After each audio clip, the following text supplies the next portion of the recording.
Cinta Andara episode 12. Darapov. Masuk ke dalam kantor, semua karyawan memberi hormat kepada kami. Sedikit tak nyaman walau sebelumnya aku menduduki kursi Mas Revan saat dia koma, tapi aku sebisa mungkin menghambur dengan karyawan lainnya.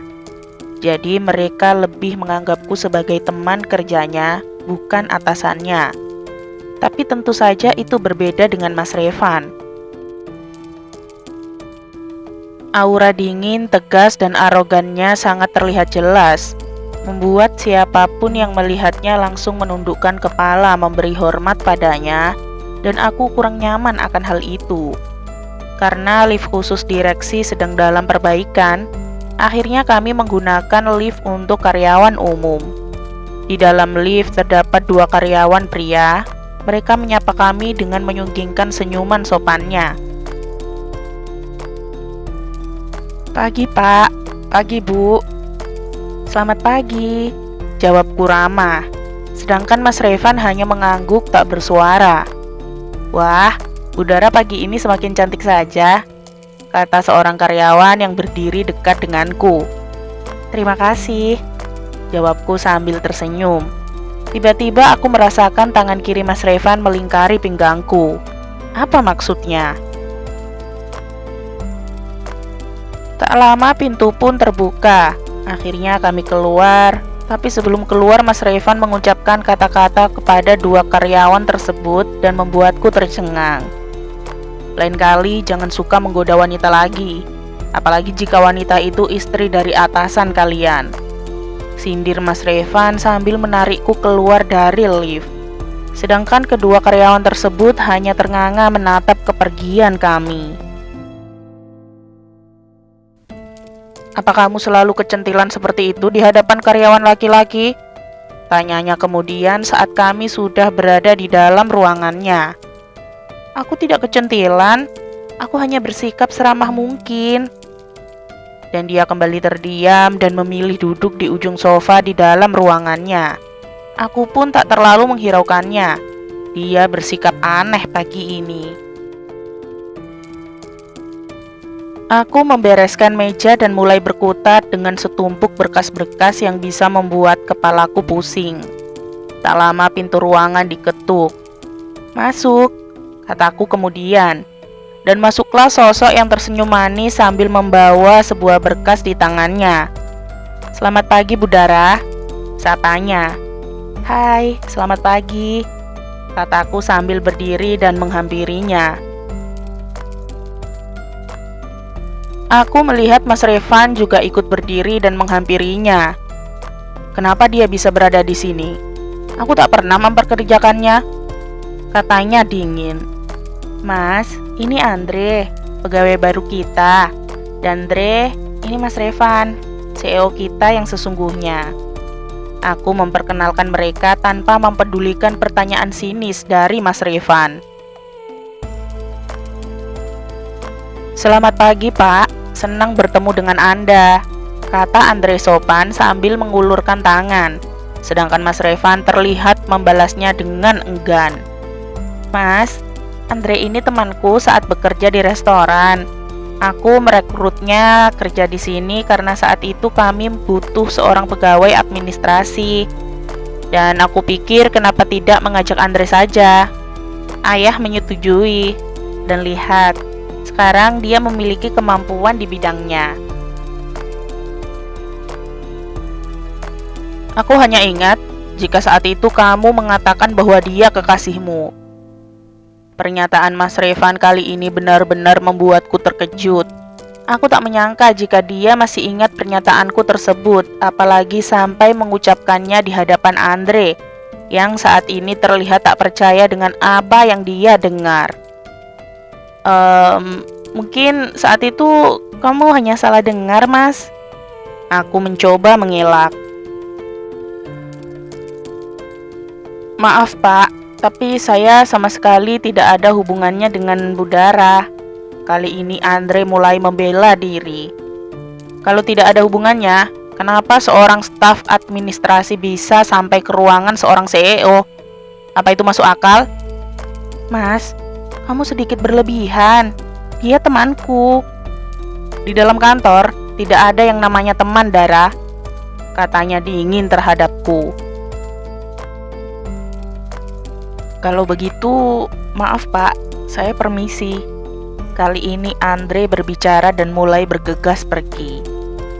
Aku tidak tahu apa yang terjadi padamu hari ini, Mas. Kamu berbeda dengan kemarin. Gerutuku saat Andre sudah keluar dari ruangan kami. Tanpa kusangka, Mas Revan malah berjalan mendekatiku. Dan aku berjalan mundur menghindarinya hingga tubuh bagian belakangku menabrak meja kerja. Apa yang akan kamu lakukan? Tanyaku takut. Apa kamu tahu jika kamu yang membuatku berubah seperti ini? Dia mempengaruhiku, aku tahu itu. Tubuhku jadi panas dingin saat mendengar ucapannya.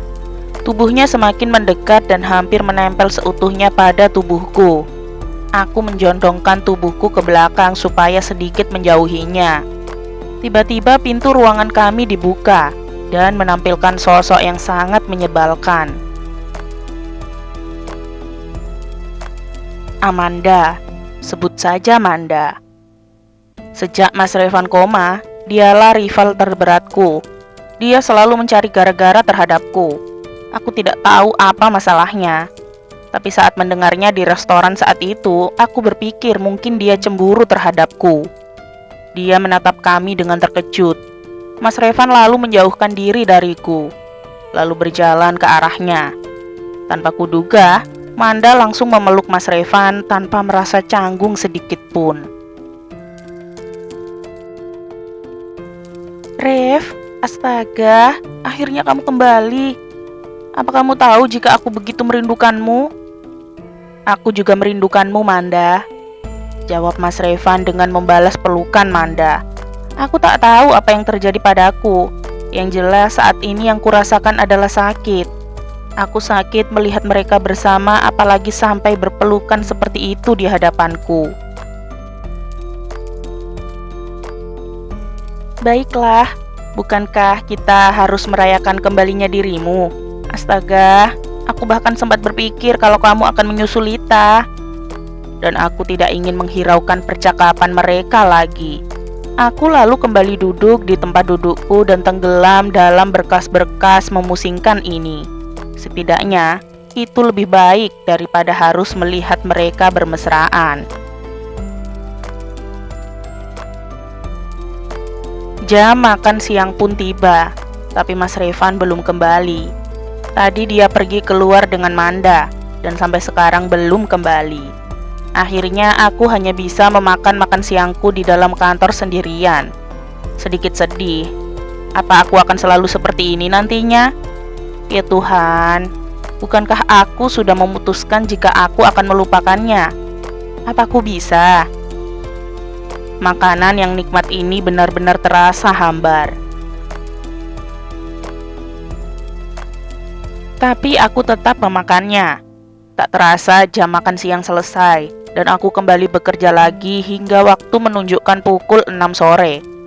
Mas Revan belum juga kembali. Apa dia sudah pulang terlebih dahulu? Kenapa dia meninggalkanku?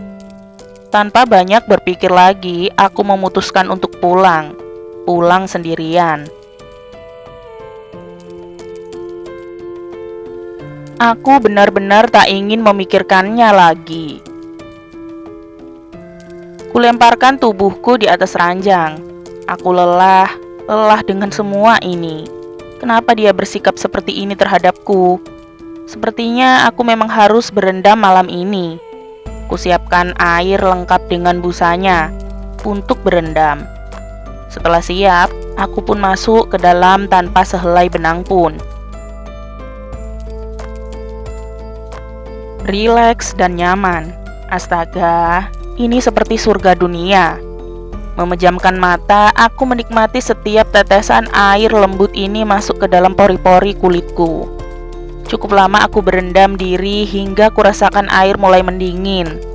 Aku memutuskan untuk keluar dan mengakhiri kesenangan ini sebelum kulitku mengeriput karena kedinginan. Ketika keluar dari kamar mandi, Betapa terkejutnya aku mendapati Mas Revan menunggu di depan kamar mandi sambil bersedekap. Gugup, benar-benar sangat gugup. Aku yang saat ini hanya mengenakan handuk sedikit canggung berada di hadapannya, apalagi dengan tatapan aneh dari matanya. Dia mendekat ke arahku, dan aku mundur lagi dan lagi, hingga punggungku menempel pada pintu kamar mandi. Kamu mau apa, Mas? Tanyaku terpatah-patah. Dia maju satu langkah, membawa sebelah kakinya berada di antara kedua kakiku, menempelkan dadanya dengan dadaku, dan berbicara dengan lembut di sela-sela leherku. Aku menginginkanmu, jawabnya parau. Apa maksudnya? Kenapa dia memperlakukanku seperti ini? Apa yang dia inginkan? Dan aku tak bisa berkata-kata lagi ketika dia mulai mencumbu bibirku dengan keahliannya. Melumatnya penuh gairah hingga aku tak mampu lagi menolak keinginannya. Bersambung, nantikan episode 13-nya ya. Jangan lupa like, komen, share, subscribe, dan nyalain loncengnya agar gak ketinggalan upload cerita-cerita selanjutnya. Bye-bye.